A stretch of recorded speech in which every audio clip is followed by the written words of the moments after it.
مهمې جملې جوړو دوستانو. ګورئ چې کوم فاعل یعنی پرونومن سره کوم ورب استفاده کیږي، یعنی فعل استفاده کیږي. ايش غیده، زه خبرې کوم، دا ورب زموږ سره ده.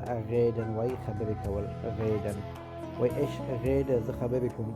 دو غیدس، ته خبرې کوې. وی غیدن، موږ خبرې کوو. ای غیدت، هغه خبرې کوي. ای یا زی که مذکر وي که مؤنث وي، تاسو دلته دواړه استفاده کولی شئ. ای یا زی غیدت، هغه خبرې کوي. او که وایو هغوی یا دوی خبرې کوي، ډېر کسان. زی غیدن، زی غیدن. او دوستانو موږ که چېرته وایو یو څخه زیاتو کسانو ته تاسو خبرې کوئ، تاسو خبرې کوئ، یو څخه زیات کسان وي. دغه اصطلاح یا جمله په الماني ژبه څنګه لیکو؟ تاسو په کمنټ کې ولیکئ.